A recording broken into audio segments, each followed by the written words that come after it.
যেহেতু আমরা হাদিস আমাদের নামের সঙ্গে লেগে আছে যে আমরা আহলুল হাদিস, আর এই হাদিসকে মানার জন্য অনেক মানুষ বাড়ি ত্যাগ করেছে, মসজিদে তাদেরকে উঠতে দেওয়া হয় না, হাদিস মানার কারণেই, জোরে আমিন বলার কারণেই তাকে বেত্রাঘাত করা হয়েছে।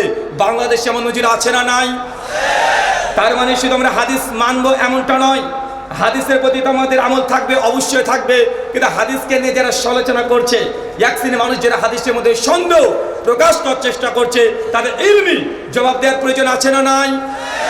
তাই আজকে আমি কিছু তাদের সমালোচনা, যেগুলো হাদিসকে কেন্দ্র করে সমালোচনা করে, যত সামান্য কিছু আপনার সাথে পয়েন্ট খাড়া করবো, যেন আপনারাও ফিল্ডে যারা হাদিসকে অস্বীকার করে এই তথ্যগুলো, যুক্তিগুলো দিয়ে, তাদের যুক্তি তাদের কাঁধে দিয়ে তাদেরকে লাভ জবাব করতে পারি এমন কিছু তথ্য আপনার সঙ্গে শেয়ার করব।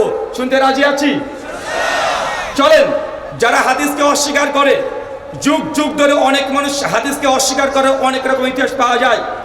কিছু কিছু সময় দেখবেন যে না, আমরা হাদিস সম্পূর্ণটাকে অস্বীকার করি, এমন সংখ্যক মানুষের সংখ্যা খুব কম। হাদিসকে অস্বীকার করার তিনটে ক্যাটাগরি আছে। কয়টা? আরো জোরে, কয়টা? তিনটে। এক, যে হাদিস শাস্ত্রকে পুরোটা অস্বীকার করে দেয়। দুই, আমরা কিছু হাদিসকে স্বীকার করি, তাদের মানদণ্ড যেটা কোরআনের সঙ্গে সঙ্গতিপূর্ণ, আমরা সেই হাদিসগুলোকে গ্রহণ করি।